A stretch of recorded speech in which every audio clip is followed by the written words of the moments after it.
Assalamualaikum warahmatullahi wabarakatuh. Perkenalkan, nama saya Haidar dengan NIM 2023510014 dari DLC. Di sini saya akan mempresentasikan proposal metodologi penelitian saya mengenai mengidentifikasi kondisi lingkungan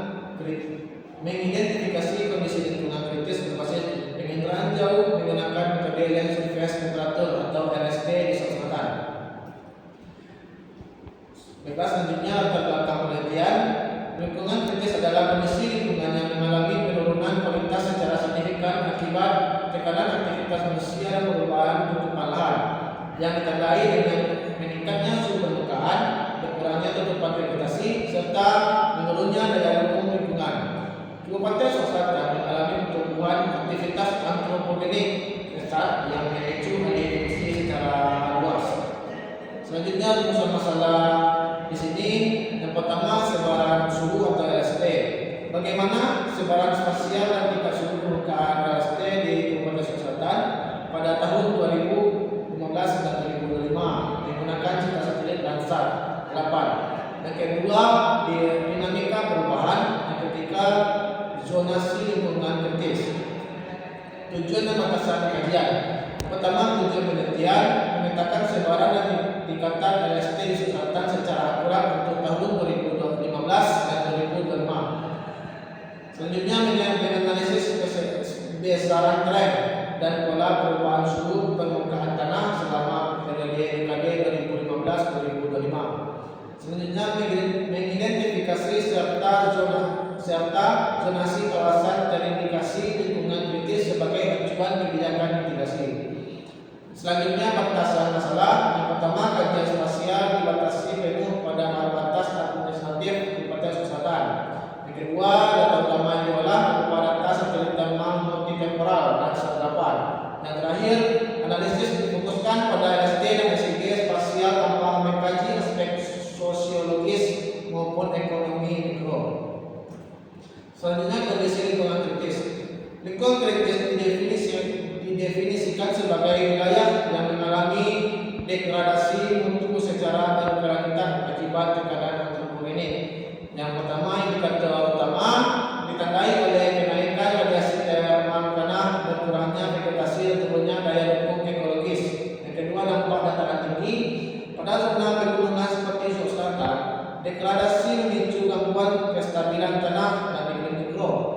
Yang terakhir, fokus mitigasi. Deteksi dini perubahan LST esensial bagi tata ruang wilayah berkelanjutan. Selanjutnya, metode Land Surface Temperature. Land Surface Temperature menggambarkan radiasi thermal aktual yang dipancarkan permukaan bumi dan direkam oleh panel sensor inframerah thermal satelit. Faktor dominan yang mempengaruhi nilai LST meliputi karakteristik tutupan lahan, kelembapan tanah, albedo, serta intensitas penyinaran dari lokal. Selanjutnya, satelit Landsat 8 Bali Broadcast yang diluncurkan NASA dan USGS pada tahun 2013. Landsat 8 merekam data bumi secara berskala dengan siklus temporal orbital selama 16 hari sekali.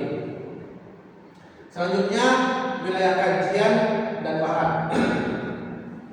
Perubahan Kabupaten Sulawesi Selatan memiliki topografi berbukit dan bergunung dengan ketinggian rata 400 sampai 1.500 meter di atas permukaan tanah. Di atas permukaan laut. Wilayah ini memiliki iklim tropis dataran tinggi dengan suhu rata-rata berkisar antara 18 derajat Celcius hingga 28 derajat Celcius sepanjang tahun. Baiklah, di bagian bahannya, yang pertama bahan citra Landsat 8 Bali Broadcast berekaman 2015 dan 2025 bersumber dari USGS Office. Yang kedua, berkas administrasi SHP peta RBI dari Badan Informasi Geospasial. Yang terakhir, alat pemrosesan perangkat lunak harddisk, NV dan Google Earth Pro untuk validasi. Selanjutnya, tahapan metodologi penelitian. Prosedur sistematis pengolahan data geospasial dan citra mentah hingga penentuan zonasi lingkungan kritis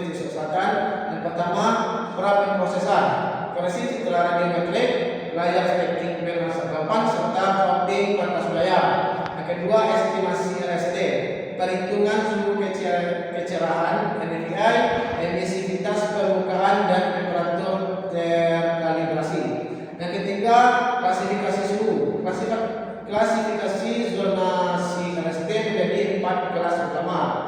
Suhu rendah hingga sangat tinggi.